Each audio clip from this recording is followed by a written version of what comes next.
Selamat siang semua. Sebelumnya kita tunggu dulu ya 5 menit untuk partisipan yang lainnya juga.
Guru, assalamualaikum warahmatullahi wabarakatuh.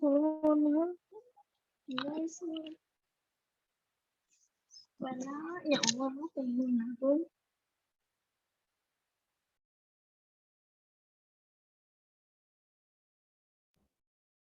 Oke, karena sudah 5 menit, jadi kita mulai ya acaranya.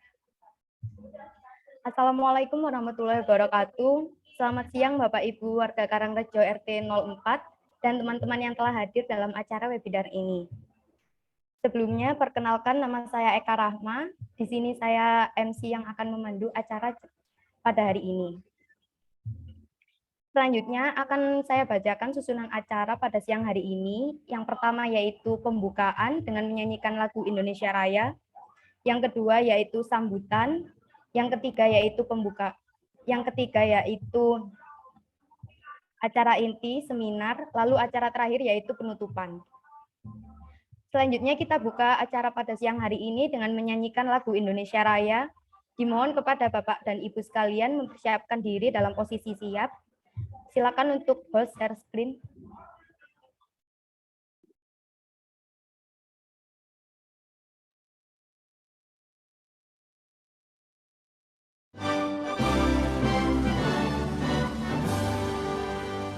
Indonesia tanah airku, tanah tumpah darahku.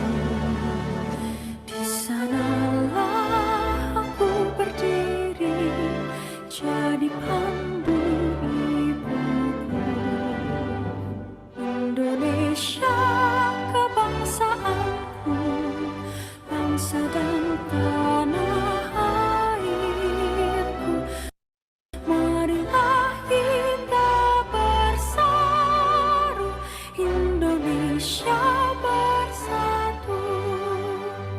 Hiduplah tanahku, hiduplah negeriku, bangsaku, rakyatku semuanya. Bangunlah jiwanya, bangunlah badannya untuk Indonesia Raya. Indonesia Raya, merdeka, merdeka, tanahku, negeriku yang ku cinta. Indonesia Raya, merdeka, merdeka, hiduplah Indonesia Raya. Indonesia Raya, merdeka, merdeka, tanahku, negeriku yang ku cinta. Indonesia Raya, merdeka, merdeka, hiduplah Indonesia Raya.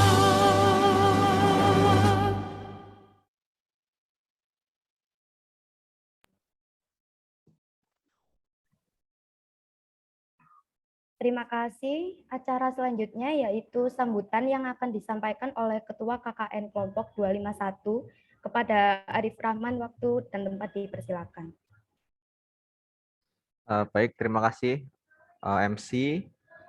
Sebelumnya saya ucapkan selamat siang teman-teman semua dan juga warga Karangrejo, yang mana mungkin harus diketahui bahwa webinar ini merupakan serangkaian kegiatan dari KKN BBM 64 Kelompok 251. Nah, mungkin singkat saja. Jadi melihat kebutuhan di tempat kami KKN, yaitu di Karangrejo RT 3, RT 4, itu kami melihat dibutuhkannya suatu pemahaman bagi warga-warga di sana untuk lebih memahami bagaimana cara menggunakan teknologi, terutama di era pandemi ini, agar bisnis yang dibuat, bisnis yang dimiliki oleh warga itu dapat dikembangkan dan juga dapat mengikuti perkembangan zaman agar tidak tertinggal dari kompetitor yang lain seperti itu. Nah, jadi ini juga selain sasarannya untuk warga Karangrejo, kami juga menyasar untuk umum. Jadi ya silahkan teman-teman mengambil apa saja ilmu yang bisa diambil, dan semoga webinar hari ini dapat bermanfaat bagi seluruh peserta webinar ini. Mungkin itu saja dari saya kembalikan ke MC. Terima kasih.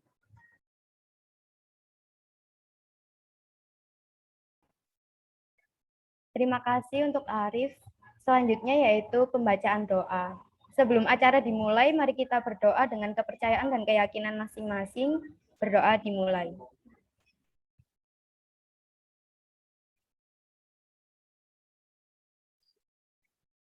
Doa selesai. Selanjutnya kita akan memasuki acara inti, yaitu seminar dengan tema Mahir Berbisnis di Masa Pandemi, yang akan menghadirkan Divandi Wahyu sebagai speaker. Selanjutnya akan dipandu oleh Hayuning Tias selaku moderator, dipersilakan. Oke, terima kasih Eka. Selamat datang untuk peserta dan warga Karangrejo. Yang pertama, saya akan membacakan CV dari narasumber kita, yaitu Divandi Wahyu. Panitia bisa share screen?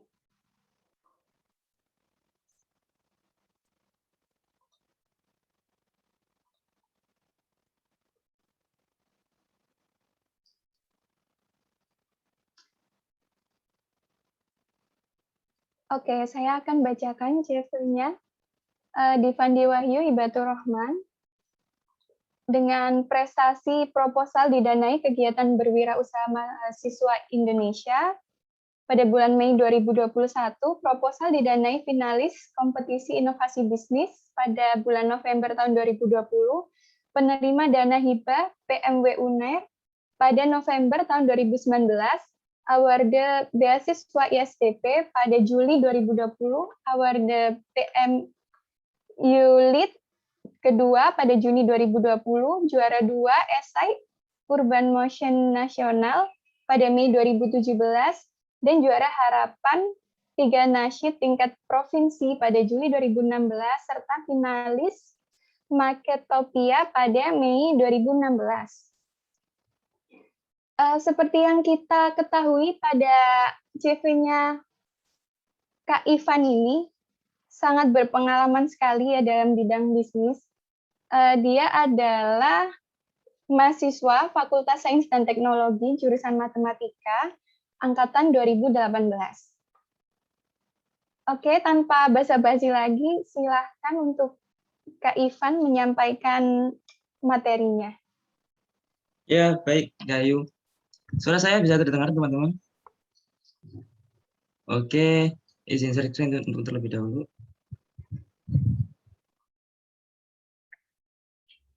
Mohon maaf, share screen-nya masih belum di-enable.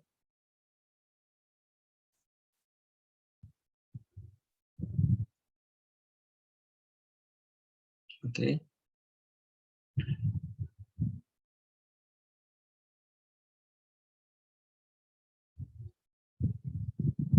Oke.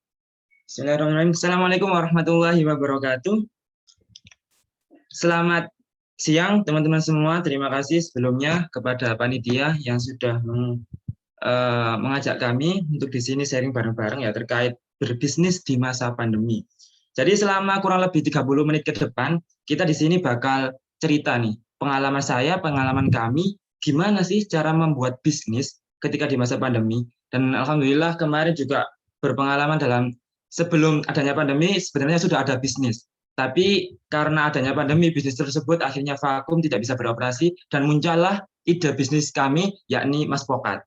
Nah, cerita sedikit terkait Mas Pokat itu minuman kekinian, olahan alpukat, yang mana punya banyak varian rasa, dan alhamdulillah kami beroperasi tahun 2020 kemarin, pas banget pas waktu pandemi. Jadi ke depan, selama 30 menit ini, teman-teman akan mengetahui gimana sih akan tak kupas terkait peluang apa aja yang ada di masa pandemi, gimana cara langkah membangun bisnis di masa pandemi, gimana cara bisnis agar sustain di masa pandemi, dan lain sebagainya. Maka dari itu, buat teman-teman semua, jangan kurang fokus dan lain sebagainya, mari kita simak bareng-bareng seperti itu. Oke, kita mulai. Ingat nggak teman-teman, Corona atau COVID-19 masuk di Indonesia kapan kira-kira? Ya, Maret tahun 2020 kemarin. Kita waktu awal-awal Corona mungkin kita nggak merasakan, atau pemerintah juga belum sampai terpikir bahwasanya dampaknya ternyata sangat masif, sangat besar, sampai hari ini pun COVID masih belum mereda. Dan alhasil banyak terjadi perubahan yang terjadi akibat adanya COVID ini. Salah satunya mungkin seperti di segi pendidikan yang harusnya kita pembelajaran offline, tapi kita harus online. Seperti KKN ini juga, seharusnya kan kita bisa bertatap muka, bercerita bersama, tapi kembali lagi, karena adanya pandemi, kita harus menjaga jarak, dan alhasil kita harus bisa melakukan adaptasi dengan melalui webinar seperti ini. Tapi juga dampak negatifnya juga sangat banyak. Salah satunya ekonomi Indonesia yang turun dan bahkan sampai mengalami resesi. Bahkan beberapa kategori bisnis yang sangat terdampak. Salah satunya itu pariwisata. Ya kita tahulah bahwasanya ketika COVID semua kan otomatis di rumah nih. Di rumah nggak boleh kemana-mana, otomatis pelaku bisnis atau di bidang pariwisata nggak bisa mendapatkan penghasilan. Dan menurut data di sumber IDX Channel ini sekitar 8.000 hotel tutup, 2.000 resto tutup, dan penerbangan pun juga terdampak. Kerugian mengalami 1 triliun. Mall retail, terus juga industri musik. Semua terdampak karena yaitu tadi, kita tidak boleh keramaian, orang bergerak dibatasi, dan kita harus di rumah saja. Begitu pula UMKM. Kami atau saya sebagai pelaku UMKM, bisnis kecil menengah seperti itu ya, mikro, juga sangat merasakan teman-teman, bahwasanya dampak pandemi ini benar-benar membuat semua berubah. Lah gimana ceritanya? Oke, mungkin saya cerita sedikit terkait perjalanan bisnis kami. Sebelum adanya pandemi, kami memiliki bisnis Tribook.id, custom book dan custom binder, yang mana customer bisa request sesuai dengan keinginan. Kami mulai sejak Februari 2016. Dimulai sejak waktu SMA dan alhamdulillah berlanjut hingga kuliah. Dan disinilah saya mulai merintis jiwa bisnis saya, banyak pengalaman, suka duka, dan lain sebagainya. Dan alhamdulillah masih diberikan kesempatan terus sampai sekarang. Lalu di pertengahan, di tahun 2018, waktu Desember, kami ketika bisnis Tribook tadi sudah otomasi, kami mencoba peruntungan baru untuk mencoba jajanan ketan kekinian yang kami beri nama Getas. Ketika awal perkuliahan, kami ada beberapa partner yang bisa untuk mengolah atau membuat masakan yang menurut kami enak. Namun, menurut kami enak, belum tentu itu sudah bisa menjawab tantangan pasar. Lah, karena kepedean kami tidak berbasis data, tidak survei ke lapangan dulu, marketnya itu apa, itulah menyebabkan awalnya kegagalan produk ini. Alhasil, kita launching Desember akhir, Januari sudah tutup karena bangkrut. Tapi nggak masalah, itu semua adalah proses. Jadi teman-teman ada di sini, kalau ketika teman-teman mencoba dan ternyata gagal, nggak usah takut, nggak usah galau, nggak usah risau. Jadikanlah itu pembelajaran dan ke depan untuk batu loncatan. Akhirnya berjalan lagi sampai tahun 2020 adalah tahun yang sangat mengejutkan, tahun yang sangat banyak hal perubahan yang nggak kami sadari seperti itu ya. Alhasil bisnis kami Tribook.id yang ketika itu alhamdulillah masa pasarnya masuk di dunia perkuliahan, mahasiswa-mahasiswa gitu ya, itu harus vakum, harus terhenti karena produksi di Surabaya, sedangkan posisi tim harus kembali di Sidoarjo ke rumah masing-masing. Terus juga terkait permintaan demand pasar Tribook menurun karena ketika pandemi, semua pendidikan dihentikan, semua hanya menggunakan online, dan otomatis penggunaan media cetak berkurang. Nah, di sana mental wirausaha kita diuji. Gimana caranya kita harus tetap memutar otak kembali, gimana caranya biar kita tetap bisnis ini tetap bisa berkembang, dengan cara apa? Dengan cara melakukan pivot bisnis atau menambah inovasi pada produk. Tapi setelah kami berproses karena basis kami adalah percetakan, yang mana percetakan sangat lambat ketika pandemi, kami memutuskan untuk mencari ide baru. Dan alhamdulillah tercetuslah ide Mas Pokat, minuman kekinian berbasis alpukat. Nah, kenapa kami memilih yang namanya bisnis kuliner ini? Setelah waktu yang panjang di rumah, kami merenung, kami evaluasi bareng-bareng, kiranya apa ya bisnis yang tetap sustain di masa pandemi seperti ini. Dan setelah kami mengikuti seminar, terus juga ada masukan dari mentor yang dari Bank Syariah Indonesia, ada bisnis yang menarik yang tetap sustain. Salah satunya adalah kuliner. Nah, kuliner ini kan ada makanan dan ada minuman. Kenapa kami milih minuman? Karena dari segi produk lebih simpel, dari segi proses lebih cepat, dan juga dari segi profit lebih menguntungkan. Tapi memang terkait kompetisi sangat banyak kalau di bisnis minuman. Tapi itulah sebagai tantangan kami. Lah, kok bisa menemukan ide alpukat? Itu mari kita bahas di slide selanjutnya. Lah, sebelum kita bahas dari mana sih ide Mas Pokat itu berawal, mungkin ini buat kita motivasi bareng-bareng bahwasanya ketika masa pandemi adalah masa yang sulit ya. masa yang benar-benar cobaan buat kita semua, bukan cuma dari pelaku UMKM, pekerja, industri, dan lain sebagainya pasti merasakan dampaknya. Tapi cobalah teman-teman kita rubah sudut pandang kita. Jadikanlah tantangan jadi peluang. Ya, ubahlah suatu tantangan yang ada di masa ini yang kita rasakan ini jadi suatu peluang kayak gitu. Kalau kita sudah memikir seperti itu, apapun cobaannya, apapun masalahnya, pasti kita bisa nemu jalannya. Karena kita tidak hanya diam, kita tidak hanya menunggu kondisi ini berubah, tapi dari diri kita yang melakukan perubahan.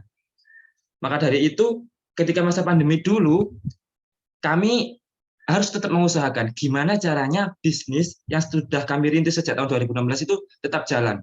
Tapi karena sudah mentok tidak memiliki ide kembali, untuk saat itu kami putuskan untuk vakum dan mencari bisnis lain dan keluarlah Mas Pokat tadi. Dan alhamdulillah dari bisnis Mas Pokat itu tadi, dari segi omset ketika kita bandingkan dengan bisnis saya yang 2016 ribu, omsetnya menaik 10 kali lipat dari bisnis sebelumnya. Jadi bisa jadi ya teman-teman, ketika teman-teman mengalami suatu cobaan dan tantangan, itu suatu jalan yang diberikan Allah untuk kita agar lebih meningkat kembali dari segi bisnisnya. Salah satunya ya mungkin adanya pandemi ini tadi. Dan mungkin kalau tidak ada pandemi, kami juga tidak terpikir ide adanya bisnis Mas Pokat itu tadi. Nah, ketika sudah masuk mau terjun ke bisnis, yang teman-teman harus lakukan itu gimana sih Mas? Oke, kita mulai dari problem teman-teman. Ketika teman-teman mau ya atau terjun ke dalam bisnis, jangan mulai dari apa yang teman-teman suka. Sekali lagi, jangan mulai dari apa yang teman-teman suka. Tapi mulailah dari keresahan atau problem masyarakat di sekitar kita. Karena kita jualan bukan untuk diri kita, tapi kita jualan untuk mereka, dalam artian target pasar kita. Menurut kita enak, menurut kita oke, menurut kita bagus, belum tentu masyarakat atau target segmen pasar yang kita tuju merasakan demikian. Maka dari itu, mulailah dari problem masyarakat di sekitar kita yang sebagai target market kita itu ya. Permasalahan mereka itu apa sih? Terus keinginan mereka itu apa sih? Kebutuhan mereka itu apa sih? Baru kita memikirkan solusinya berupa produk yang mau kita jual ke mereka. Nah, sebelum itu, biasanya harus ada landasan dulu tapi ketika mulai bisnis. Landasannya apa? Luruskan niat dulu. Sebelum kita bicara langkah kayak tadi membuat produk dan lain sebagainya, yang paling utama itu luruskan niat dulu teman-teman. Sebelum kita bicara bagaimana, kita harus menemukan why-nya dulu. Kenapa? Karena itu sebagai fondasi, ya fondasi teman-teman ketika menjalankan bisnis. Ingat, bisnis itu nggak mudah. Bisnis itu harus mengorbankan waktu, tenaga, pikiran, terus juga mental juga. Pasti nanti ya ada yang nggak suka, ada yang hina dan lain sebagainya. Tapi ya itulah bisnis. Maka dari itu kita harus punya modal fondasi yang kuat. Kita luruskan niat kenapa kita memulai bisnis.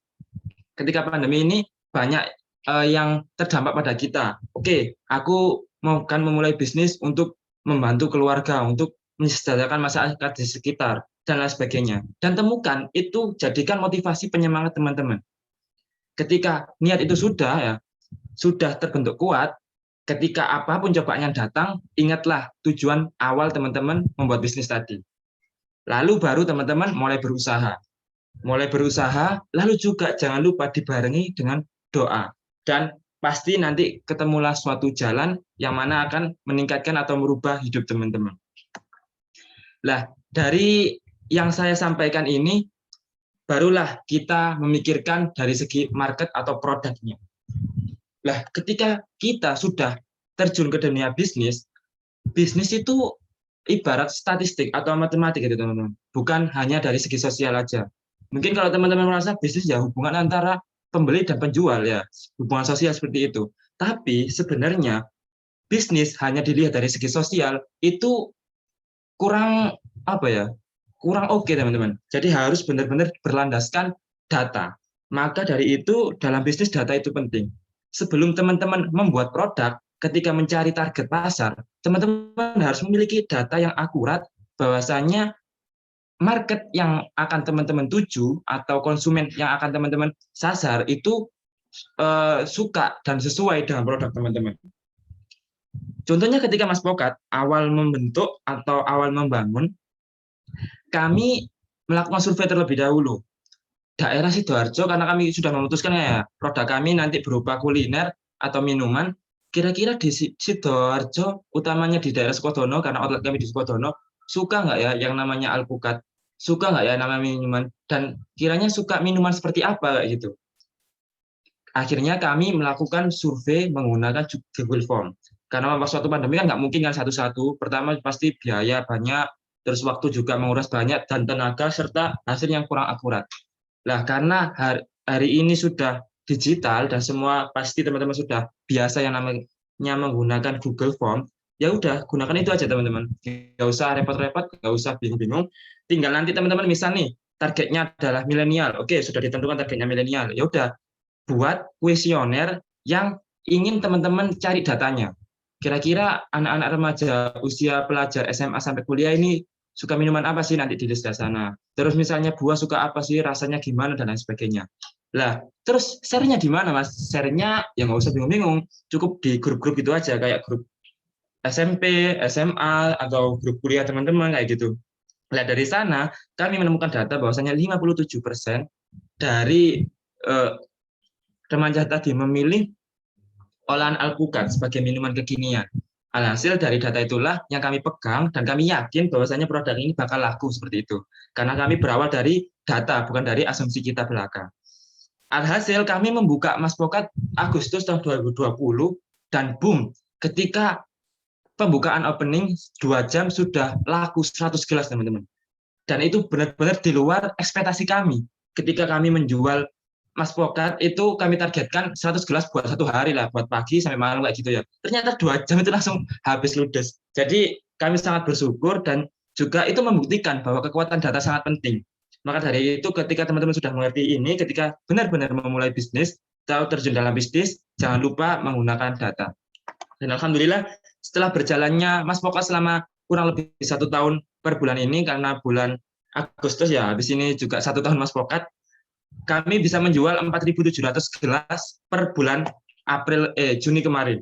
Dan alhamdulillah kami sudah memiliki 3 tangkai di Sidoarjo, di daerah Tulangan, di daerah Wilayah, dan di daerah Spande Candi. Oke. Terus sekarang mungkin dari teman-teman, oke Mas, aku sekarang bingung nih, idenya kira-kira apa ya Mas buat bisnis ke depan? Karena kayak teori-teori aja ya banyak sih Mas di internet.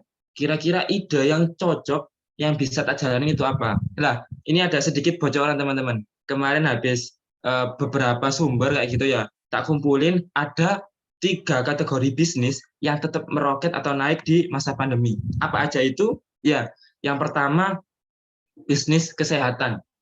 Nah, bisnis kesehatan ini kenapa tetap naik? Karena di masa pandemi seperti ini orang ya pasti memprioritaskan namanya kesehatan. Dan di masa-masa atau bulan-bulan ini pasti kan teman-teman banyak yang dengar tuh. Bukan banyak yang dengar sih, tetangga-tangganya pasti banyak merasakan kan. Banyak yang meninggal, banyak yang sakit dan lain sebagainya. Sehingga yang namanya kesehatan itu yang menjadi prioritas utama.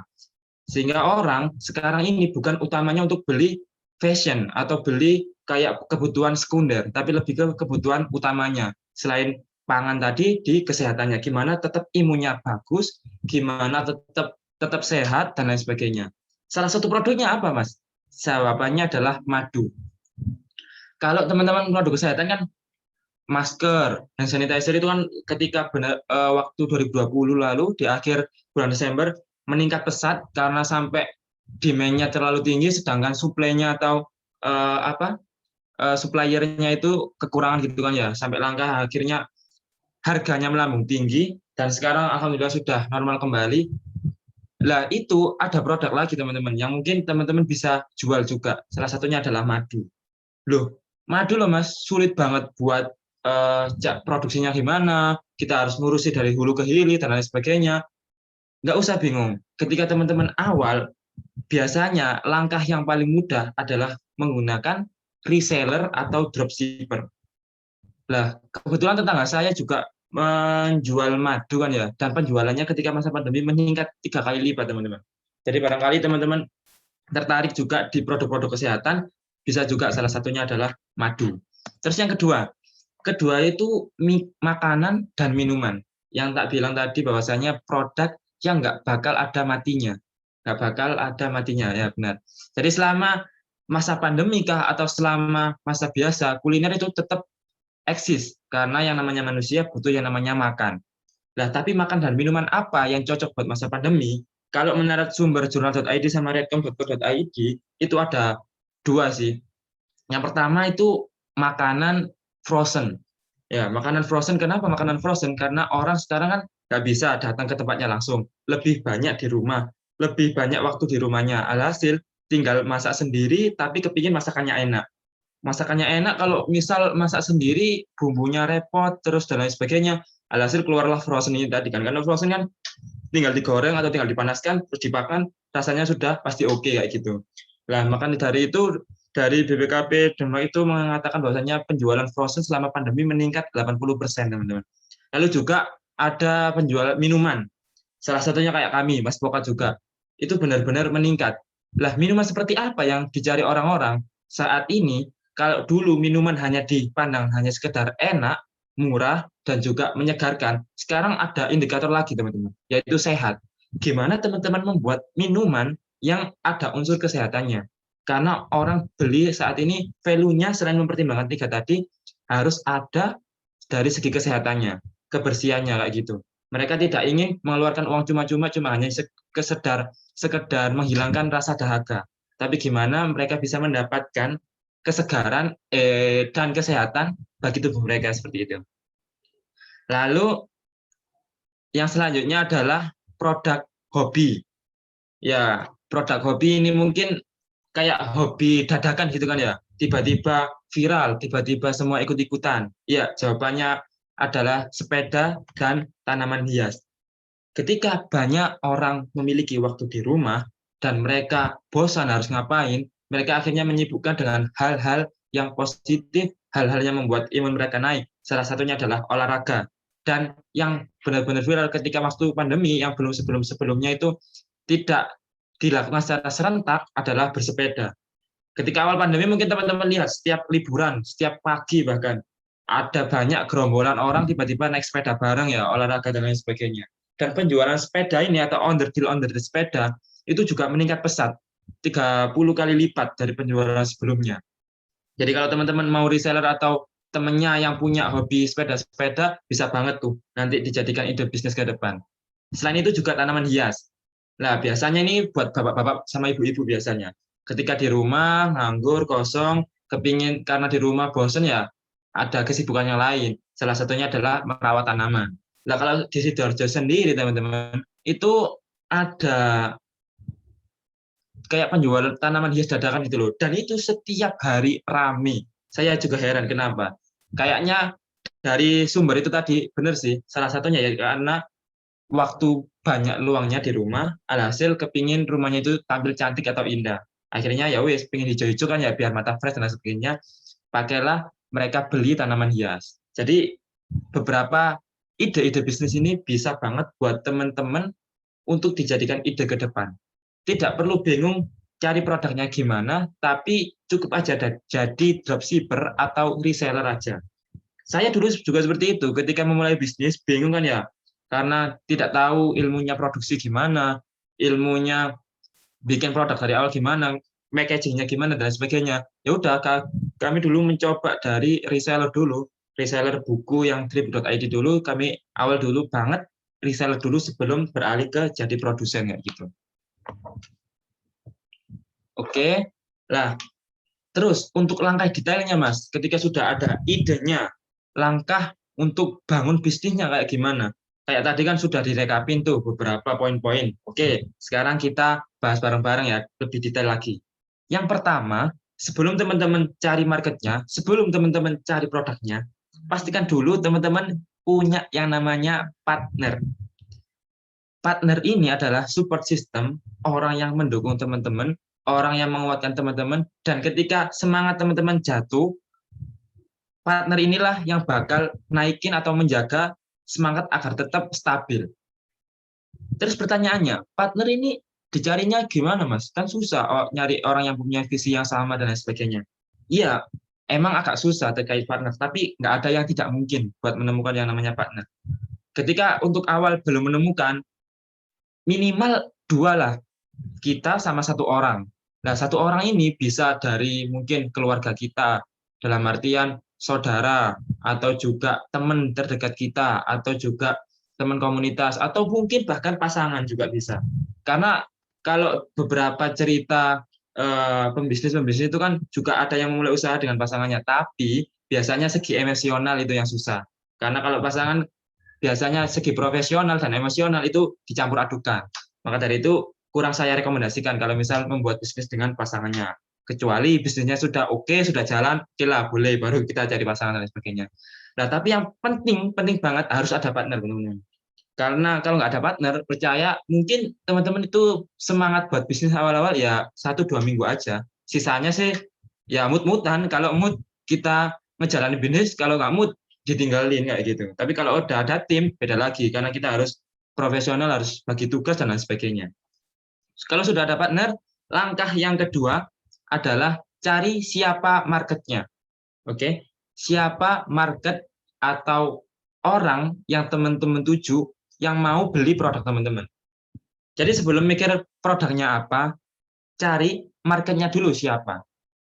Ya, cari marketnya siapa dengan cara yaitu tadi survei.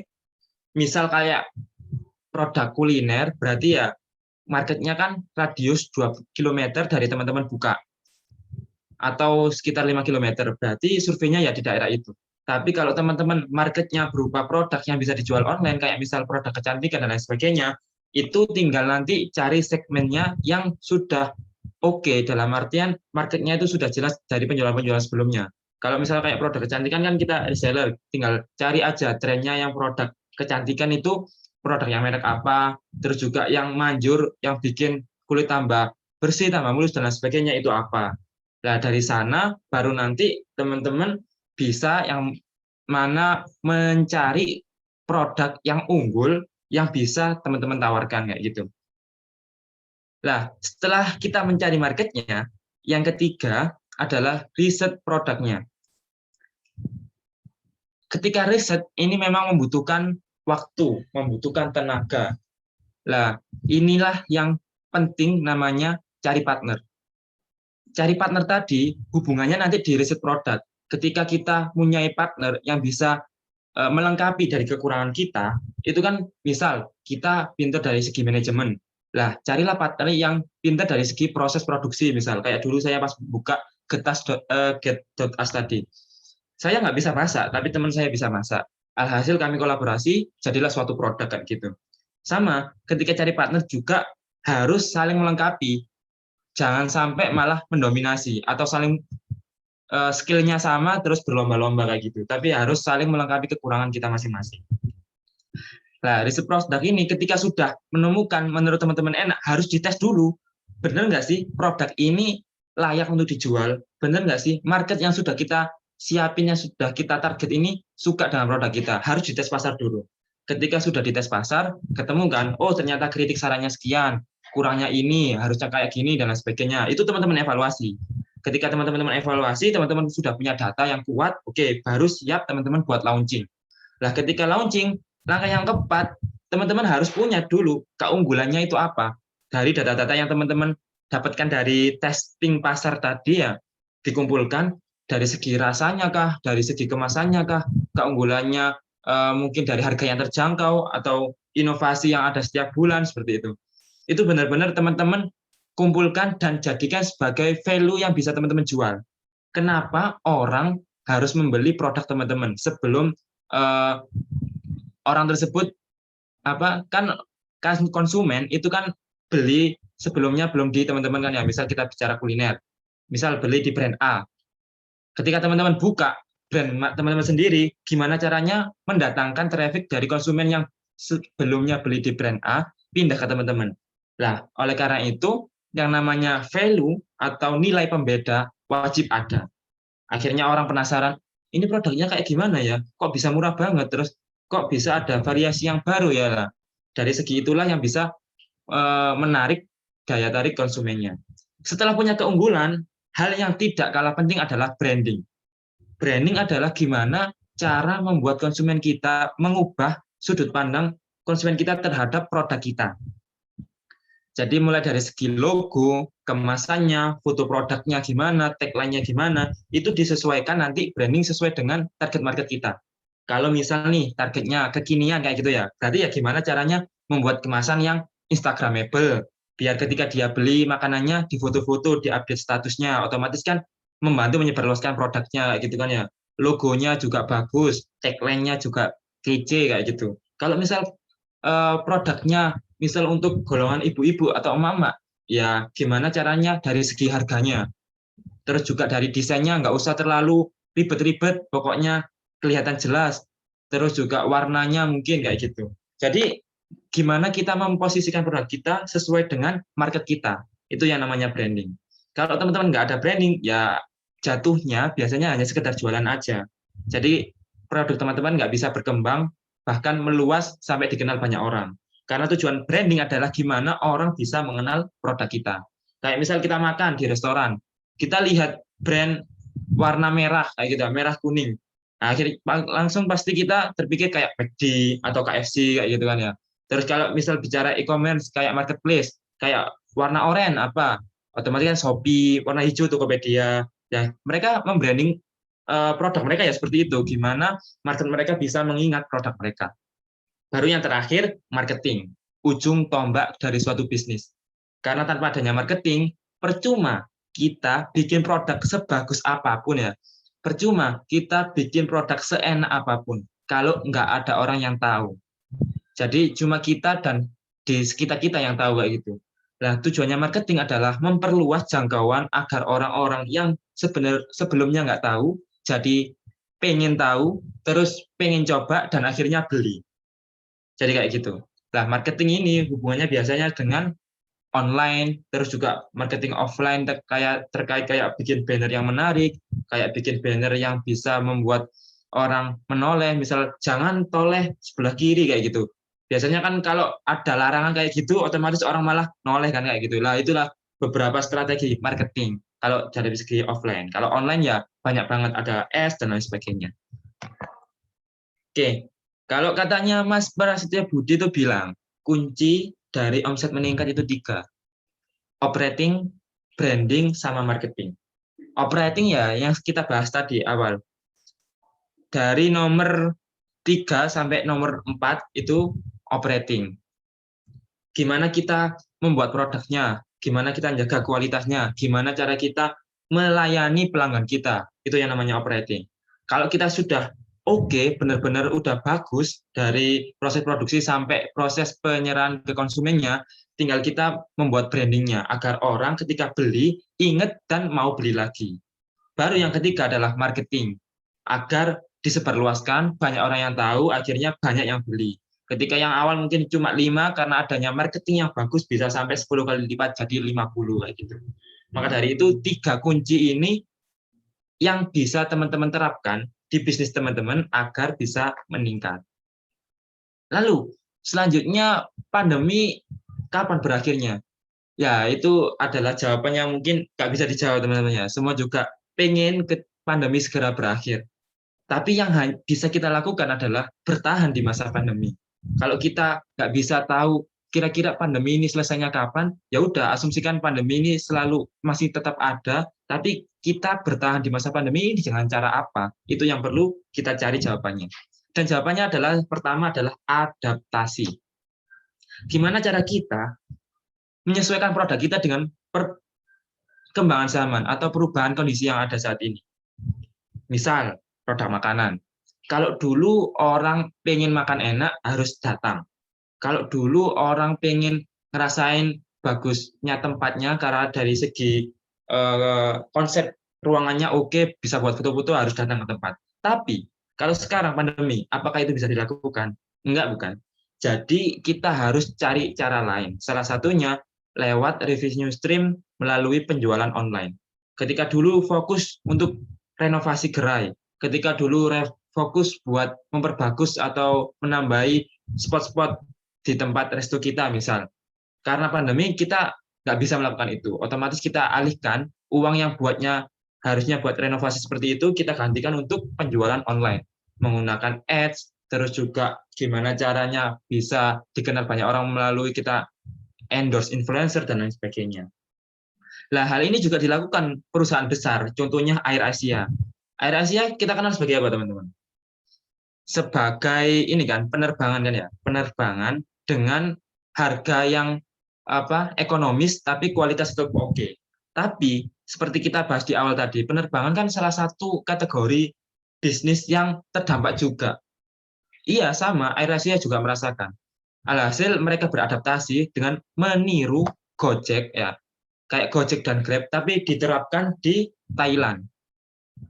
Lah, mereka ada yang namanya AirAsia Food. Jadi konsepnya plug niru sama Gojek. CEO-nya bilang, kalau kita dihadapkan suatu kondisi yang merana kita nggak bisa berubah, ya udah kita tiru yang sudah ada, lalu kita cari market yang membutuhkannya. Dan jawabannya adalah dia menjiplak Gojek tapi diterapkan di daerah Thailand atau pokoknya di daerah Asia. Kalau nggak salah di Thailand. Jadi perusahaan besar aja loh mempertimbangkan hal sedemikian rupa. Nah, kita sebagai UMKM juga harus demikian. Kayak saya tadi yang Trip.id nggak bisa jalan, ya kita harus memikirkan bisnis apa yang tetap kita bisa jalankan dan profitable serta sustainable. Lalu yang kedua, ada yang namanya inovasi. Inovasi adalah suatu gagasan ide yang membuat bisnis kita tetap eksis. Bisnis kita tetap dikenal orang. Contohnya Pepsodent atau Indomie. Mungkin teman-teman kayak pakai Pepsodent itu kan paling ya yang rasa ori gitu kan ya. Tapi kenapa Pepsodent kok tetap mengeluarkan ada rasa siwa, ada rasa lime, ada rasa mint dan lain sebagainya gitu. Ya itu tujuannya biar orang itu persepsinya mikir bahwasanya Pepsodent ini masih tetap ada, masih tetap berproses dan terus berkembang kayak gitu. Jadi orang nggak pindah ke lain brand. Tapi kalau inovasinya ini nggak ada, seolah-olah cuma itu aja, ya kadang bisa jadi konsumen atau kita sebagai penggunanya bisa beralih ke brand yang lain. Indomie kan juga gitu, mengeluarkan banyak varian rasa, padahal tetap penjualan utama mereka ya dari mie goreng dan mie soto atau mie karenya. Yang lainnya cuma gimmick buat mereka tetap terus berkembang kayak gitu. Terus yang terakhir adalah go digital. Ketika masa pandemi, nggak bisa ditutup kemungkinan digital itu faktor utama yang membuat bisnis kita semakin maju dan berkembang. Tanpa adanya digital, nggak mungkin yang namanya bisnis itu bisa diketahui banyak orang, nggak mungkin namanya bisnis itu tadi bisa berkembang pesat. Kenapa kok pentingnya namanya go digital? Kalau saya mau beralasan itu, saya suka banget pakai lihat data ini, teman-teman. Januari 2021, survei dari Hotsuite ya, 274 juta populasi Indonesia. Yang menggunakan HP berapa? 345 juta. Lebih dari populasinya. Kok bisa? Ya karena satu orang kan ada yang pegang 2, pegang 3 HP, dan lain sebagainya kan. Maka dari itu yang pegang HP itu 345. Dan yang gunain internet itu 202 juta. 202 juta orang itu market kita, teman-teman. Kalau pakai digital, kita nggak perlu datang ke mereka. Kita nggak perlu waktu yang harus ditentukan dengan konsumen kita. Tinggal kita jadwalkan menggunakan aplikasi, lalu tanpa ada biaya yang banyak, kita sudah bisa menjangkau di seluruh dunia. Bahkan bukan di Indonesia saja gitu loh. Ke seluruh dunia, belahan dunia itu bisa, hanya sekedar menggunakan internet. Dan kalau teman-teman main di sosial media, ternyata datanya 170 juta yang bisa teman-teman jadiin market. Karena 170 juta orang tadi main yang namanya sosial media. Maka dari itu banyak sekarang kalau teman-teman sudah punya produk, penting yang namanya buat Instagram, buat TikTok, buat YouTube kayak gitu ya. Biar orang-orang yang main di platform-platform tersebut tahu dan kenal produk teman-teman. Maka dari itu penting banget yang namanya digital. Kalau nggak pakai digital, ya siap-siap aja teman-teman bakal ngerasain dampak adanya pandemi ini. Karena nggak ada orang yang tahu, nggak ada orang yang pengen beli, karena kita hanya fokus di offline aja. Oke, mungkin terakhir saya ambil quote dari Panji Pragiwaksono ya, salah satu stand up, tapi ini menarik sih kalau kita terapkan di bisnis. Ketika perubahan semakin masif, ketika banyaknya kompetisi yang terjadi saat ini, ketika kita tidak bisa menjadi yang lebih baik, cukup jadilah yang beda, teman-teman. Karena sedikit lebih beda, lebih baik daripada sedikit lebih baik. Oke, sekali lagi, sedikit lebih beda, lebih baik daripada sedikit lebih baik. Jadi ketika teman-teman berlomba-lomba untuk nomor satu, teman-teman harus mengeluarkan kos yang banyak, marketing yang banyak, nyewa ini, nyewa itu. Nggak usah, teman-teman. Kita lomba-lomba untuk nomor satu sangatlah berat dan mungkin efeknya itu bakal boncos dan lain sebagainya. Ya udah, caranya gimana? Jadilah sedikit lebih beda dari customer teman-teman. Ketika customer teman-teman punya yang namanya produk gini dengan kualitas gini, ya udah agak nyeleneh dikit aja. Kayak misal saya terapin langsung prakteknya di Mas Pokat ya. Mas Pokat, minuman di Sukodono rata-ratanya kan jus. Nah, jus ini kan di data survei itu menunjukkan bahwasanya 57% itu orang-orang suka jus, utamanya di alpukat. Kita bikin beda, karena di Sukodono belum ada alpukat kocok, kita buat tuh alpukat kocok. Harganya kalau di Sukodono 10.000, kita buat cuma 5.000 aja. Loh kok bisa 5.000? Nah itu salah satu rahasia dari bisnis gimana caranya kita bisa mengelola HPP dan lain sebagainya. Akhirnya tagline kami pas waktu offline dulu, alpukat kocok 5.000 aja. Ya orang pasti kepo dong, loh alpukat kok cuma 5.000-an. Akhirnya bisa tertarik dan datang, akhirnya nyoba, ternyata enak, kembali lagi. Jadi kayak gitu. Maka penting buat cari hal pembeda buat teman-teman kalau teman-teman pengen berbisnis. Oke, mungkin itu yang bisa saya sampaikan. Mohon maaf kalau mungkin banyak yang belum bisa tersampaikan di sini ya. Mungkin itu yang bisa saya sharingkan untuk siang hari ini. Saya kembalikan ke moderator. Terima kasih.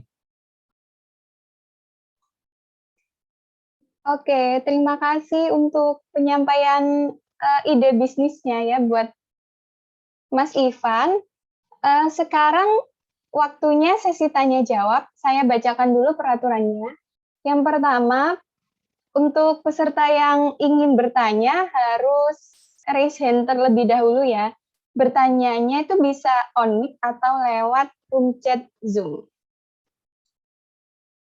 Oke. Mungkin ada yang ingin bertanya, bisa raise hand dulu. Oh ya, mau mereview sedikit nih. Ini tadi udah diomongin Mas Ivan tentang lengkap sekali ya cara memulai bisnis, cara ide bisnis. Itu keren sekali. Mungkin ini ada pertanyaan dari panitia juga boleh nanya. Sepertinya ini teman-teman pada tertarik untuk bertanya, silakan.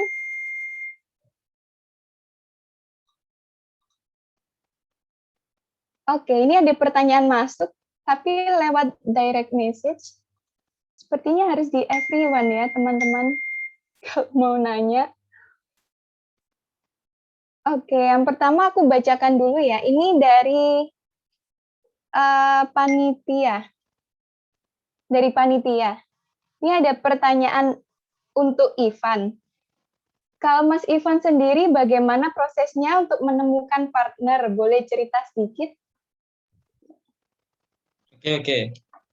Langsung dijawab ini, Kak Ayu. Oh iya, langsung dijawab. Oke, baik. Terima kasih. Pertanyaan yang sangat menarik. Ya, kalau terkait partner, emang gampang-gampang susah buat nyarinya. Tapi kalau cerita pengalaman saya, partner dulu saya temukan ketika waktu SMA. Karena dulu kan saya mulai bisnis kan waktu SMA tuh ya. Nah, di sana kami nemu partnernya itu di organisasi. Dulu kami ikut organisasi SKI kan ya, kayak dakwah Islam di SMA kayak gitu.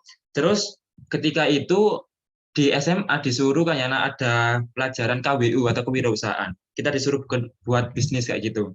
Lah karena di organisasi itu kita tahu kan ketika berorganisasi bareng orang, kita tahu karakternya, kita tahu orangnya kayak gimana, kebiasaannya apa, otomatis kita tahu partner yang cocok sama kita itu kayak gimana. Karena ada tuntutan buat bikin bisnis tadi, alhasil saya cari orang yang kiranya mau saya ajak buat berbisnis. Dan ketemulah yaitu tadi di organisasi, karena saya yakin sudah kenal kan sama orangnya, karena sudah berorganisasi selama 1 atau 2 tahun kayak gitu. Lalu tak ajak bisnis, terus tak bagi tugasnya, bagian kamu ini, bagian saya ini, dan lain sebagainya. Dan alhamdulillah terus berjalan. dan sampai kuliah. Kebetulan kuliahnya itu sama-sama di Surabaya. Saya di UNER, teman saya di ITS. Akhirnya satu kontrakan dan lanjut buat bikin bisnis bareng kayak gitu. Kalau saya seperti itu.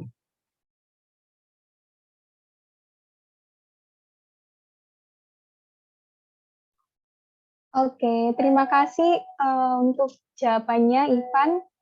Ini selanjutnya ada pertanyaan dari room chat. Saya bacakan ya. Dari Permana Binar. Yang pertama, tantangan terbesar apa untuk memulai bisnis? Yang kedua, strategi apa yang digunakan agar bisnis yang kita jalankan menjadi lebih besar? Oke, terima kasih Mas Permana. Tantangan yang paling besar kalau kita awal-awal itu ya memulai. Tantangan yang paling besar adalah ketika kita punya ide, kita merealisasikan dari ide itu tadi. Biasanya banyak halangan, entah dari halangan internal atau halangan eksternal. Kayak halangan internal misal, aku nggak punya modal, aku nggak punya partner, aku nggak bisa jualan online, aku nggak bisa cara A, cara B. Terlalu banyak beribu-ribu alasan gitu loh, yang membentengi mindset kita sendiri, sehingga kita sulit untuk segera melangkah. Terus juga apalagi ditambah kayak eksternal, ketika temen mungkin kayak ngece kayak gitu, loh kamu mau buka bisnis beneran tak bisa tak, nanti siapa yang beli, laku tak, kayak gitu kan. Jadi biasanya tantangannya terberat yaitu tadi, ketika kita mau memulai dari segi internal dan eksternal itu tadi. Terus yang kedua, strategi apa yang digunakan agar bisnis kita jalankan menjadi lebih besar. Strateginya ya mungkin saya yang kutip dari Mas Prasetyo Adi tadi, 3 itu teman-teman harus pegang dulu ya. 3 itu teman-teman harus pegang, yakni operating, branding, sama marketing. Dari 3 ini tadi, itu nanti yakinlah bahwasanya bisnis teman-teman bisa sustain. Karena mulai dari operating, produk teman-teman berkualitas, pelayanan teman-teman sudah oke, kayak gitu kan ya. Terus branding, gimana orang mengenal produk teman-teman. Sehingga ketika orang beli, terus karena ngerasain operasinya atau pelayanannya enak dan barangnya bagus, mereka teringat untuk beli lagi. Lalu dari segi marketing, dari teman-teman ketika memasarkan, gimana caranya bisa menarik banyak perhatian orang biar beli produk teman-teman. Nah, ketika 3 kunci ini sudah kepegang, untuk scale up lebih besar, biasanya itu nanti dari segi kemitraan. Ada 2 sih caranya. Biasanya kalau nggak kita bikin bisnisnya model franchise, kalau nggak kedua, model kemitraan pasif atau investasi. Biar bisnis teman-teman mendapatkan pemodalan sehingga bisa scale up. Tapi kunci yang utama teman-teman harus pegang 3 dulu itu tadi. 3 udah kepegang, baru gimana caranya mendapatkan pemodalan yang lebih banyak untuk ekspansi bisnis di luar daerah atau perkembangan bisnis yang lebih besar dengan cara 2 tadi. Seperti itu. Terima kasih untuk jawabannya. Bagaimana Permana Binar, apakah sudah menjawab pertanyaannya? Sudah, Kak. Terima kasih banyak atas penjelasannya. Oh iya. Oke. Oh iya, sekedar info, ini ada hadiah untuk pertanyaan paling menarik ya. Jadi silakan nih teman-teman yang masih ingin tahu tentang cara memulai bisnis atau cara mempertahankan bisnis di masa pandemi, bisa segera bertanya. Oh ya, ini ada pertanyaan lagi dari Lubi Razan Fawas. Saya bacakan ya. Permisi Mas, saya mau bertanya, bagaimana cara mencari modal untuk memulai bisnis? Mungkin bisa dicontohkan dari bisnis Mas Pokat tadi. Terima kasih. Oke, baik. Lah ini menarik ini. Modal biasanya jadi kendala atau hambatan ketika kita mau mulai bisnis. Memang modal itu salah satu utamanya modal materi ya. Itu salah satu faktor buat kita melangkah di bisnis. Tapi jangan sampai itu malah menjadi beban buat teman-teman. Kalau ambil contoh dari Mas Pokat sendiri, kami kan sebelumnya sudah ada bisnis Tribut.id. Jadi alhamdulillah dari sana laba Tribut.id itu tidak kami sharingkan langsung ke anggota atau tim kami, tapi kita tahan dulu. Jadi ada yang namanya laba ditahan. Laba ditahan proses selama 2016 sampai 2020 itu kan ya alhamdulillah lumayan.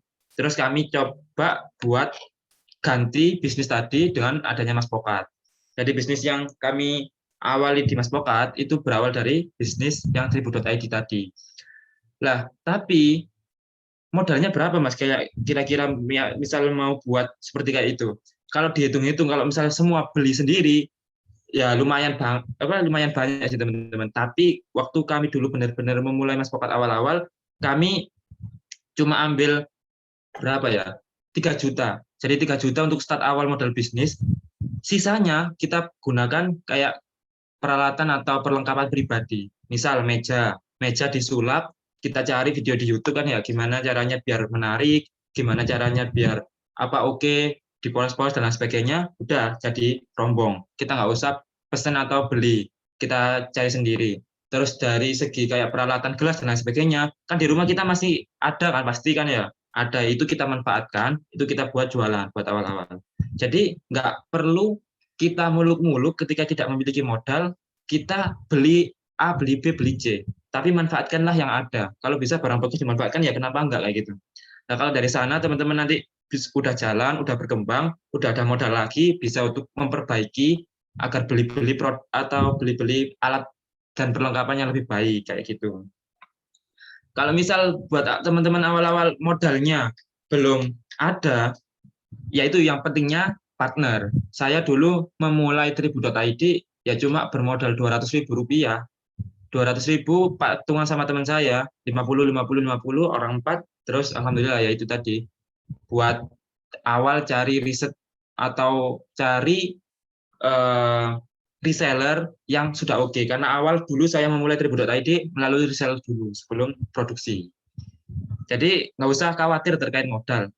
Ambil aja dari patungan tadi, insya Allah sambil hari berjalan bisa berkembang.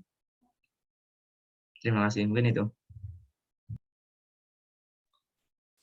Oke, terima kasih untuk jawabannya Mas Ivan. Bagaimana untuk Lubi Razan? Apakah sudah menjawab? Iya, sudah. Terima kasih. Iya, terima kasih. Sama-sama, Mas. Oke, ini untuk di chat banyak sekali ya pertanyaannya.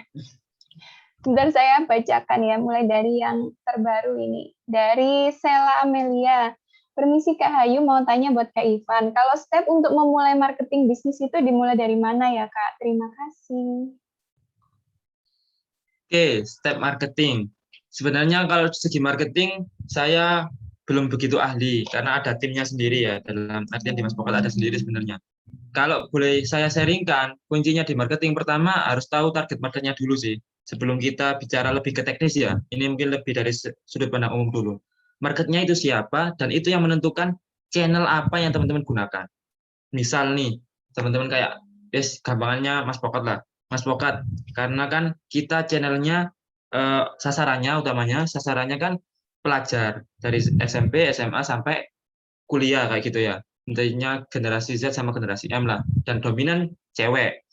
Nah, kalau remaja dengan tentang usia sekian, biasanya kan kalau media sosial, kita marketingnya banyak, atau customer kita banyak yang menggunakan Instagram. Jadi, kita fokus marketingnya melalui Instagram. Tapi beda lagi, kalau produk teman-teman, misal yang dijual di marketplace, kayak contohnya, biasanya itu produk-produk kayak alat masak atau alat apa kayak gitu. Itu kan kayak ibu-ibu gitu jarang kan, kayak misal buka Instagram. Biasanya kan lebih ke Facebook atau ke Shopee kayak gitu. Nah, jadi kembali lagi, sebelum teman-teman belajar memulai marketingnya, daripada salah langkah, harus tahu dulu market dari produk teman-teman ini siapa, baru memilih media apa yang digunakan. Instagram kah, Facebook kah, TikTok kah, atau marketplace kah? Kalau itu sudah, baru nanti belajar lebih detail. Nah, marketing biasanya itu ada dua, ada organik, ada anorganik. Kalau organik, biasanya itu melalui copywriting, gimana kita membuat konten yang bisa menarik orang.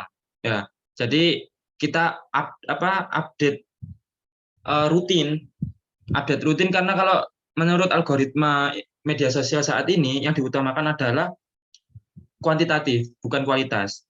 Semakin banyak teman-teman upload dan rutin di jam-jam tertentu, jam-jam rame, semakin banyak produk teman-teman atau postingan teman-teman bakal masuk ke explore. Misal kita bicara Instagram. Meskipun YouTube juga seperti itu. Maka dari itu, dari segi kuantitas. Terus kalau yang anorganik itu menggunakan ads atau iklan. Kan Instagram ada Instagram ads, kan ya, Facebook ada Facebook ads, YouTube juga setiap kita lihat pasti kan ada iklan. Nah, itu anorganik. Jadi kita pakai jasa dari media sosial yang kita gunakan agar memperkenalkan atau mempromosikan produk kita. Nah, ada dua itu tadi caranya. Tapi langkahnya utamanya ketahui marketnya, baru tentukan medianya apa. Oke, mungkin bisa menjawab. Terima kasih, bisa dilanjut. Oke, terima kasih Ivan. Bagaimana untuk Kak Sela? Apakah sudah menjawab pertanyaannya?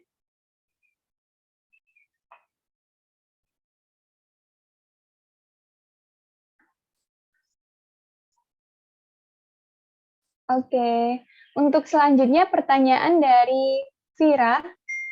Mau nanya, kalau udah stok barang banyak, tapi masih bingung dengan sasaran pasar dan marketingnya, bagaimana sarannya ya, Mas? Gitu. Oke, baik. Barang sudah banyak terlanjur beli, tapi sasaran market masih bingung kemana. Kalau saran saya, ya dicari pasarnya siapa. Kalau misal ternyata masih bisa disesuaikan, ternyata marketnya dari barang yang dibeli demikian banyaknya tadi, misal 50% ternyata bisa disesuaikan dengan pasar kita. Ya oke, ya itu yang jual. Terus sisanya gimana? Sisanya kalau misal produk udah jadi, itu ya memang agak susah sih. Caranya biar cepat terjual, meskipun target agak salah, menggunakan promo sih. Promo kita jual di bawah harga pasaran, agar produk kita cepat habis. Terus Mas, kalau produk cepat habis, ya tinggal cari produk lagi yang sesuai dengan produk kita. Karena kalau kita produknya udah terlanjur banyak nih, terus nggak ada yang beli karena salah target pasar misal. Nah kalau kita diam terus kan, uang kita malah nggak balik kan.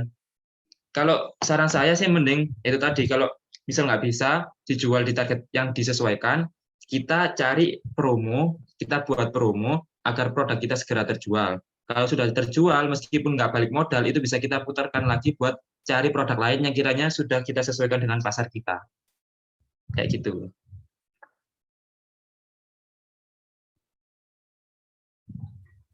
Oke, terima kasih jawabannya Mas Ivan. Bagaimana Vira? Apakah sudah menjawab? Sudah terjawab? Oke. Untuk, wah ini banyak sekali pertanyaannya ya Mas Ivan.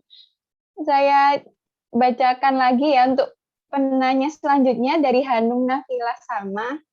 Siang Mas Ivan, saya mau bertanya, menurut Mas Ivan, seberapa penting sih Mas dana darurat dari sebuah bisnis? Dan kenapa dana darurat itu menjadi penting? Mungkin bisa dibagikan sedikit dari pengalaman Mas Ivan. Terima kasih. Oke, terima kasih.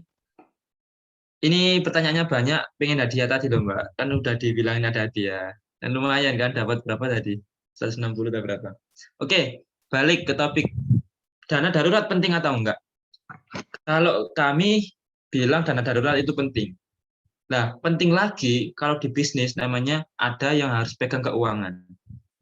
Jangan sampai teman-teman ketika jalanin bisnis, nggak ada yang paham terkait keuangan. Alhasil pasti ya yang namanya uang pribadi sama uang bisnis kecampur.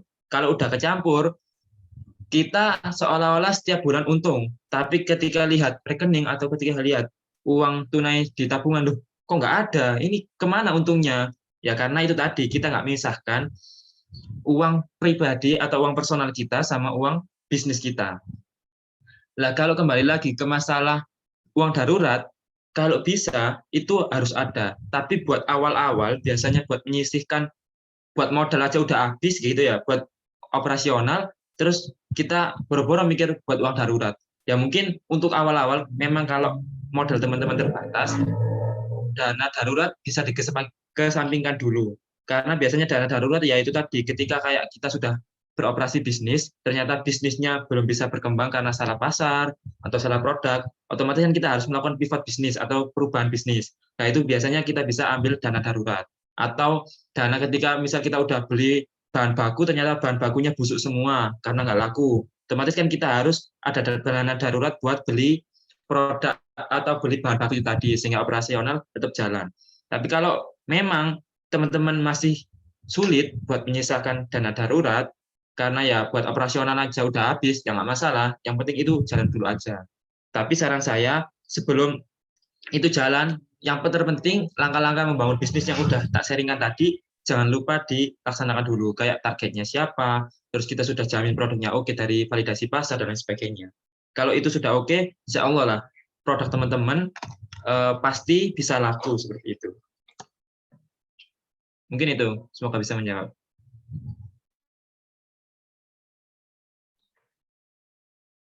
Oke, terima kasih atas jawabannya. Bagaimana untuk Hanum? Apakah sudah menjawab? Sudah terjawab? Oh ya, terima kasih juga. Untuk selanjutnya nih, dari Pak Ipung Surabaya. Pertanyaannya, bisnis di awal kadang masih banyak kekurangan. Apa yang harus diantisipasi untuk mengurangi risiko gagal karena kurangnya pengalaman dan cara menangani komplain pelanggan? Terima kasih. Oke, terima kasih atas pertanyaannya. Untuk mengurangi resiko gitu ya. Kalau dari saya sendiri, bisnis itu sudah resiko. Jadi kalau untuk mengurangi resiko, menurut saya belajar dari pengalaman, maksudnya belajar dari pengalaman orang lain, ya. Terus kita banyak sharing-sharing dengan orang yang sudah menjalani bisnis, dan ketika bisnis tersebut sesuai dengan kategori kita, itu bisa jadi suatu pembelajaran, jangan sampai kita mengulangi kesalahan yang sama.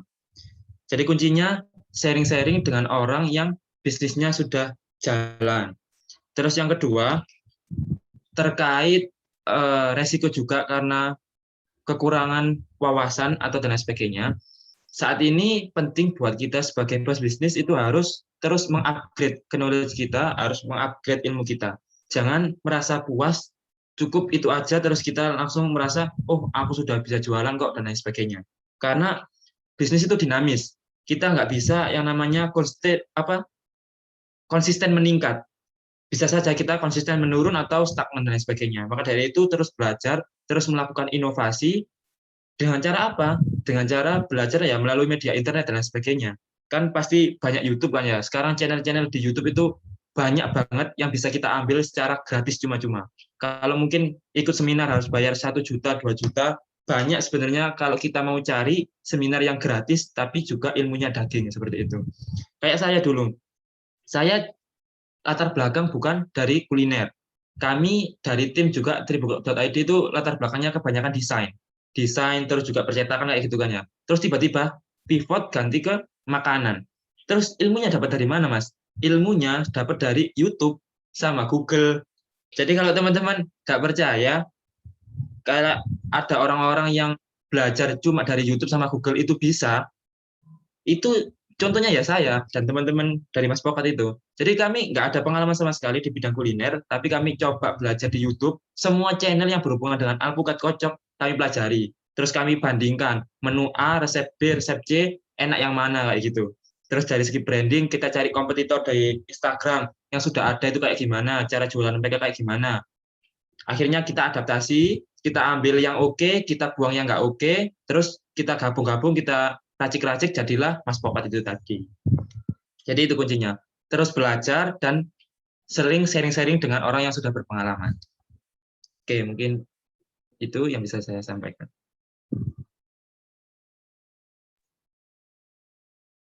Oke, terima kasih untuk jawabannya. Ini langsung baca pertanyaan selanjutnya ya, Ivan? Oh ya, monggo silakan. Oke. Saya menutup ini aja. Untuk pertanyaan selanjutnya dari Octavian Wahyu P. Permisi, saya mau tanya kira-kira bisnis apa ya yang tepat di masa pandemi ini dan bagaimana cara mengelolanya biar banyak closingan.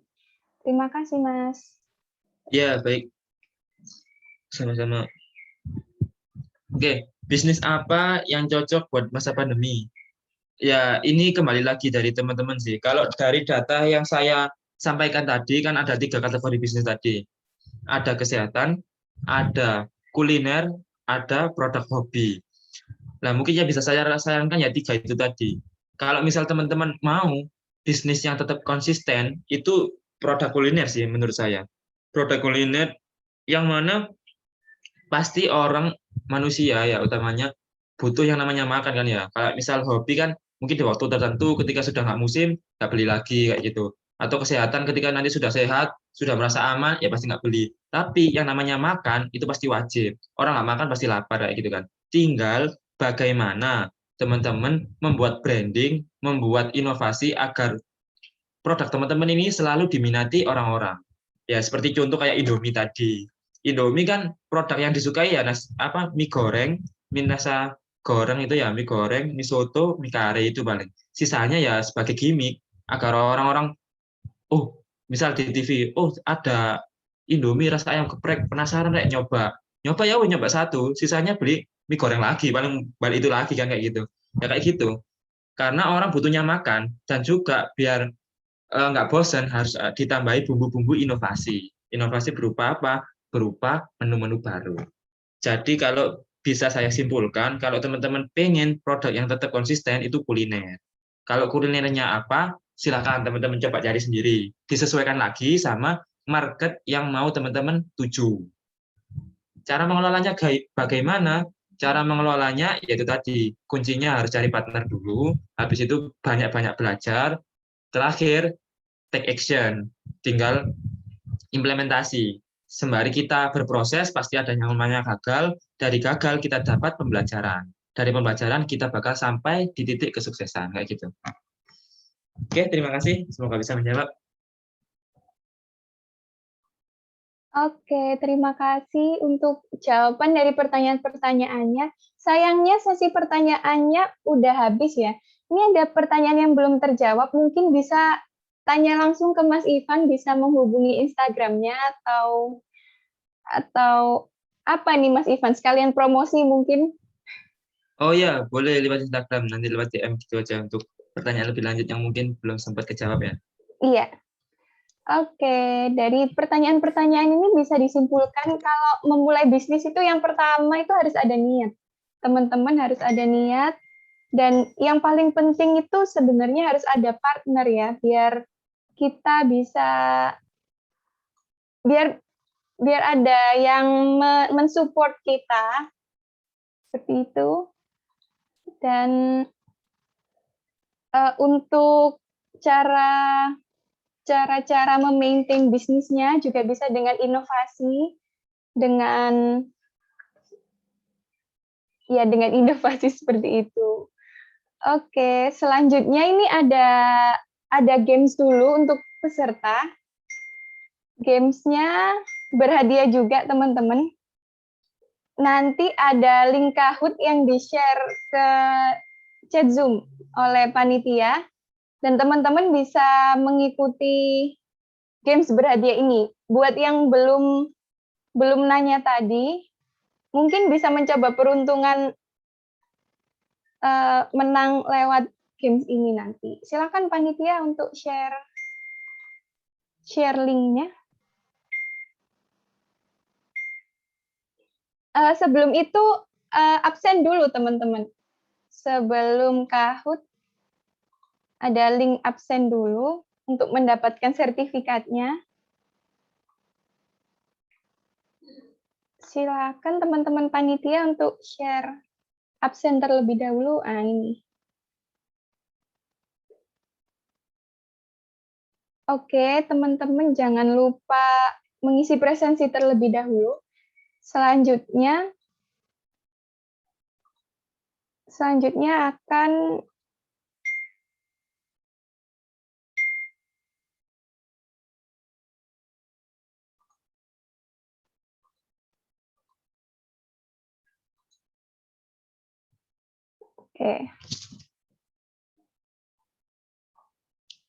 silakan diisi dulu ya presensinya, teman-teman.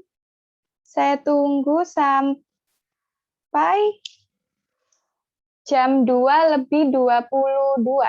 Jadi 2 menit lagi. Oke. 。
Oke, karena sudah dua menit, saya rasa semuanya udah mengisi ya, atau ada yang kesulitan untuk mengisi absennya?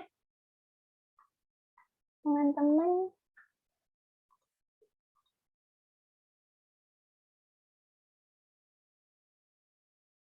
Oke, untuk selanjutnya games Kahoot. Nah, ini ada di room chat masing-masing. Silakan teman-teman join untuk games-nya.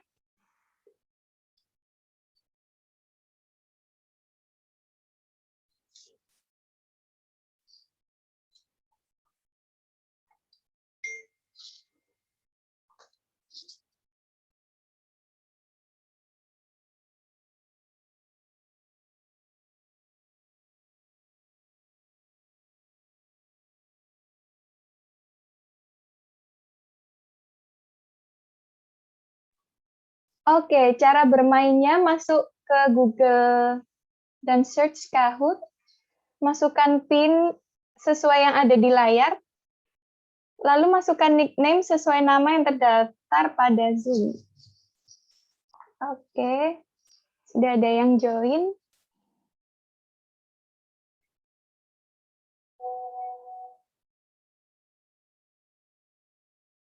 Ini Kahoot-nya juga berhadiah ya teman-teman. Jadi cara mainnya nanti jawaban benar dan tercepat.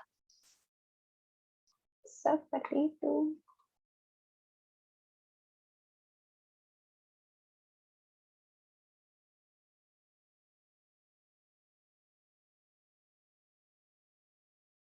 Saya tunggu sampai jam 2:25.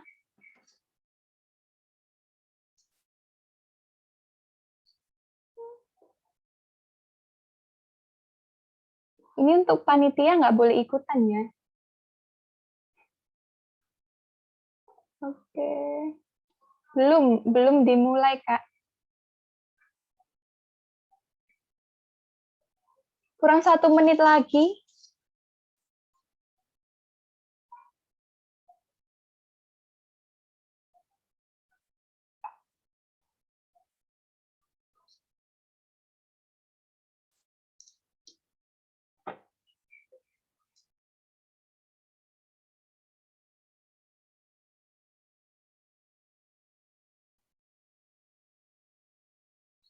Mungkin ada yang kesulitan untuk join games-nya.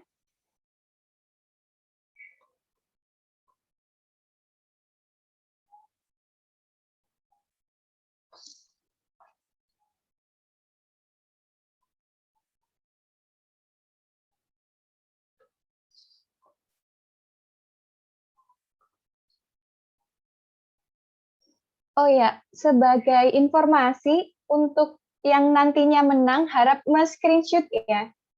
Untuk juara 1, 2, dan 3. Lalu nanti kirim buktinya ke grup webinar. Oke, karena waktunya sudah 2:25, apakah masih ada yang mau ditunggu?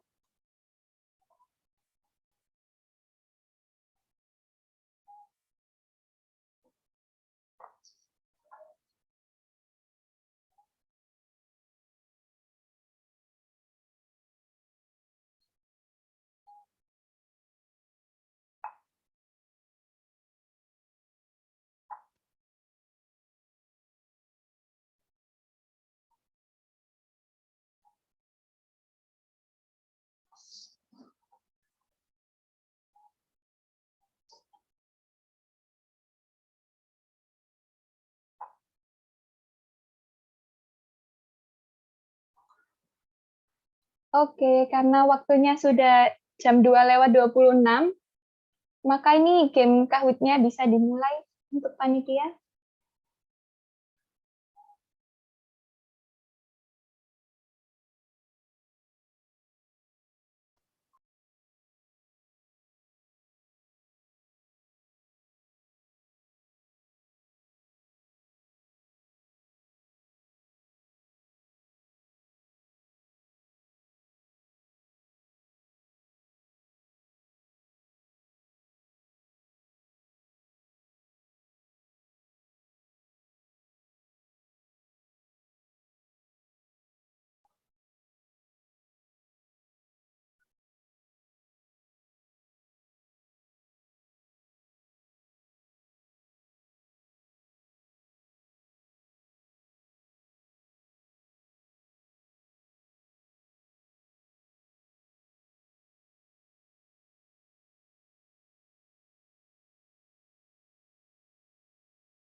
Oke, Nabila Nanda menjawab dengan cepat dan benar ya.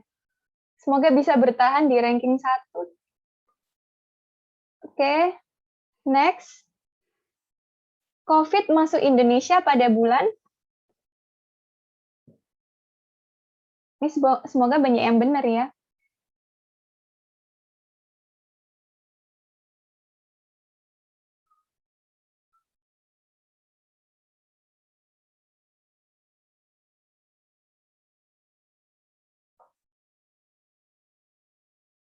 Oke, sebentar Kak. Nabila Nanda masih menempati posisi pertama.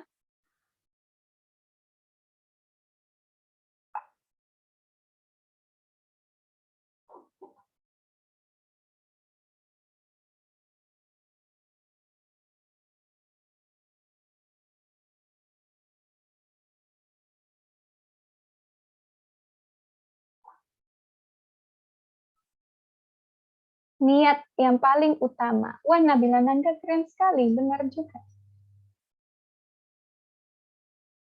Ide bisnis yang paling meroket selama pandemi. Nah, ini tadi nih. Yang jadi topik utamanya.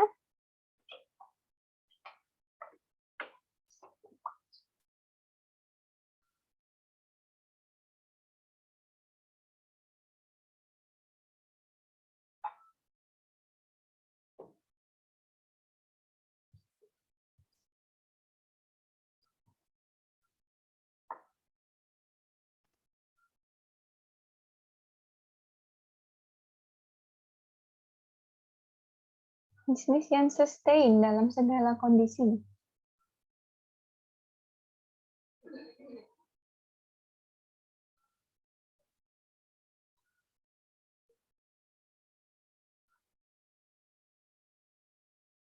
Jangan lupa nge-screenshot ya untuk pemenang juara 1, 2, dan 3 untuk bukti penyerahan hadiahnya. Oke.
Oke, untuk pertanyaan terakhir. Siap-siap semuanya. Oke, next. Pertanyaan terakhirnya. Silakan, panitia. Waduh, susah sekali nih. Berapa ya?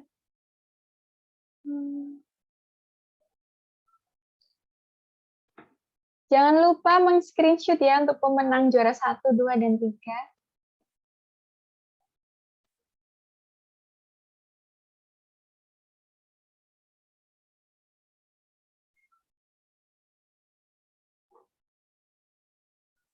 Oke, Octavian. Juara 2 Hanum. Juara pertamanya Nabila. Oke, selamat. Jangan lupa nge-screenshot. Oke, terima kasih panitia.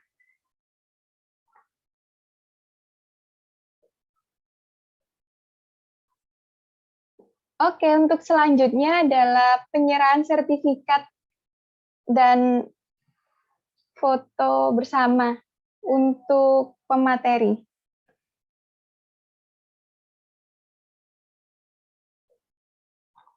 Panitia bisa share screen.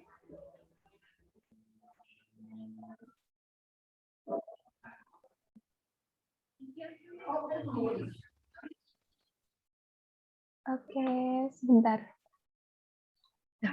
Kok foto?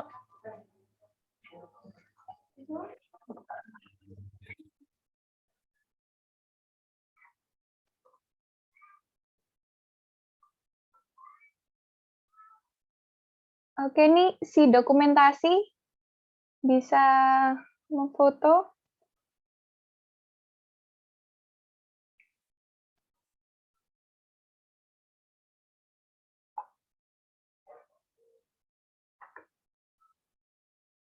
Oke, panitia yang dokumentasi, apakah sudah?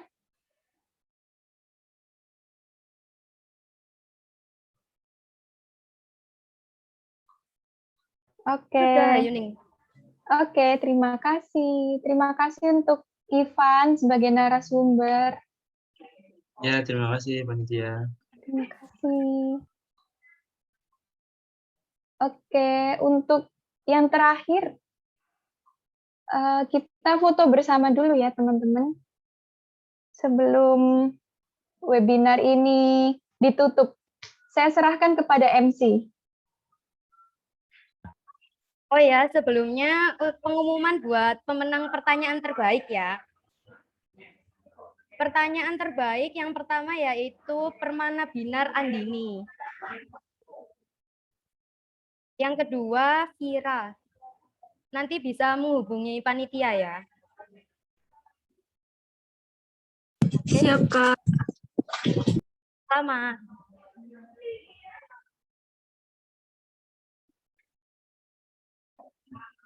Selanjutnya, acara terakhir yaitu penutupan. Terima kasih untuk semua peserta yang telah berpartisipasi dalam acara webinar ini. Semoga ilmu yang diperoleh dapat berguna di kehidupan sehari-harinya. Sebelumnya kita bisa foto bersama ya, semuanya on cam dong. Peserta panitia on cam yuk.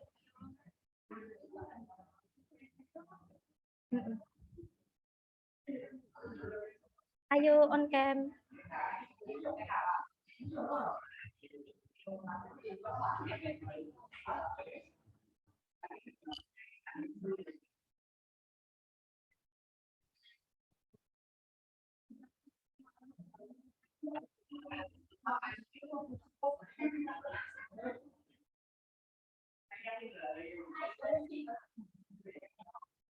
Ayo pesertanya on cam yuk.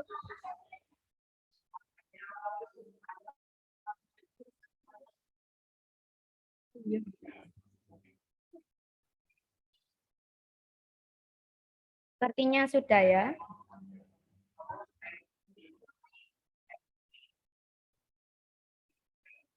Satu, dua, tiga. 1, 2, 3. 1, 2, 3. Oke, sepertinya cukup. Terima kasih udah berpartisipasi di acara seminar kita. Oh iya, untuk sertifnya nanti akan dikirim melalui email masing-masing ya. Terima kasih. Wassalamualaikum warahmatullahi wabarakatuh. Diperbolehkan meninggalkan Zoom. Oh ya, tadi pemenangnya jangan lupa kirim di grup ya, menghubungi lewat grup. Terima kasih semuanya yang sudah join. Izin Sampai live. bertemu lagi. Iya, panitia. Iya. Terima kasih banyak. Ya, terima Ya, kasih sama-sama. Ivan. Sukses selalu. Assalamualaikum. Waalaikumsalam warahmatullahi wabarakatuh. Waalaikumsalam.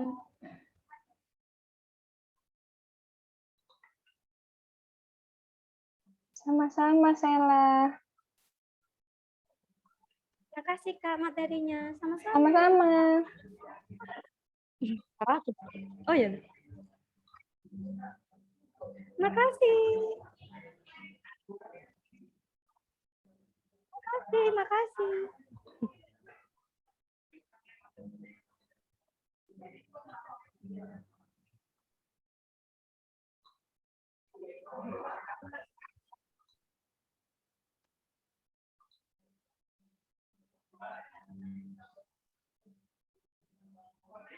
Nah, dah. Aku pindah ke waiting room yang belum keluar. Oke, remove.